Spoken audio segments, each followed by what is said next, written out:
Mamma तू कधी आलीस? Mamma मी कधीपासून तुझी वाट पाहत होतो. मी एका वकिलाला पण भेटलो. ते म्हणाले की तू लवकरच सुटशील म्हणून. मम्मा मम्मा तू अशी का बघतेस माझ्याकडे? शलाका, ती झोपेच्या गोळ्यांची बाटली घेऊन ये.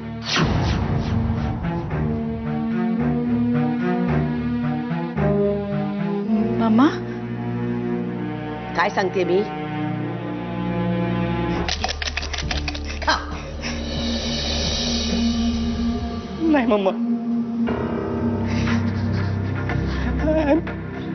I am sorry.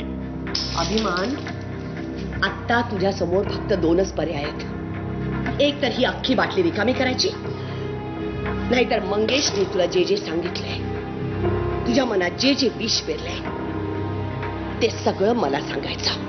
साक्षीदार कोण? डॉक्टर विनीता. तिची साक्ष झाल्यानंतर तुम्ही तिला कॉन्टॅक्ट केलं होतं का? नाही, तिला पैसे दिल्यानंतर तिला भेटलो नाही परत मी. अच्छा, ती जरा कुठे आहे काय आहे जरा कॉन्टॅक्ट करा तिला. पण तिचा काय उपयोग आहे? तिची साक्ष झाली आहे. कसं आहे, केस आता रिओपन झाली आहे, त्यामुळे एखाद्या साक्षीदाराची साक्ष पुन्हा कोर्टामध्ये होऊ शकते. म्हणून ती सापडणं, तिच्याशी कॉन्टॅक्ट ठेवणं हे जरा आवश्यक आहे. ठीक आहे, आणखीन काही? नाही, काय नाही, कोर्टात भेटू. तुझे बाबा मंगेशचे साहेब होते. या सगळ्या स्कॅन्डलचे सूत्रधार होते ते. त्यांनी आयुष्यभर जसा माझा वापर केला, तसं इतर भोळ्या भाबड्या मुलींना मंगेश कडून फसवून त्यांचे फोटो काढून त्यांना वाईट कृत्य करायला भाग पाडलं. त्यांनी माझा जीव घ्यायचा प्रयत्न केला, एकदा नाही दोनदा. अशा माणसाला का सोडायचं मी? म्हणून मारलं मी त्याला. आणि तू जर असा वागला असतास ना, तर तुलाही सोडलं नसतं मी अभिमान. कारण आता मला अन्याय सहन होत नाही. मीरालाही विचारून झालंय, उद्याची तारीख पुढे ढकलता येणार नाही. बरोबर आहे तिचं. कोर्ट काय आपल्या म्हणण्याने चालणार आहे का? मूर्खपणा आपलाच की उद्या कोर्टाची तारीख आणि आपण साखरपुडा करतोय.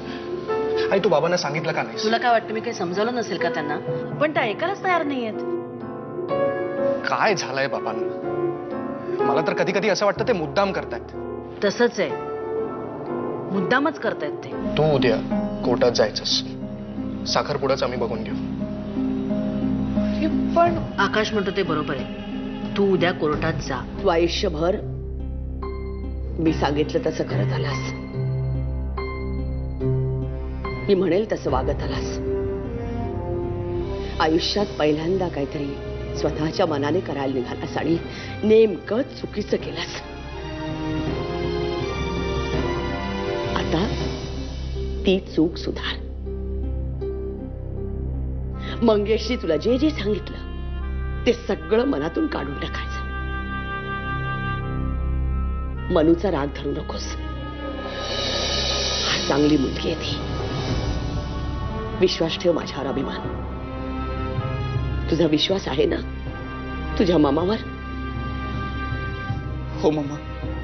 मग तुझ्या मामाचं शेवटचं ऐक. इथे राहू नकोस अभिमान.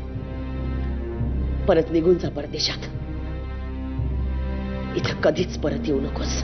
तू थांबलीस तर मी समजेन की तू या घराचा काहीतरी विचार करतेस, आणि गेलीस तर ठीक आहे. पापातून मुक्ती हवी असेल तर प्रायश्चित्ताशिवाय दुसरा पर्याय नाही. पापाची कबुली द्या, भगवान तुम्हाला माफ करेल.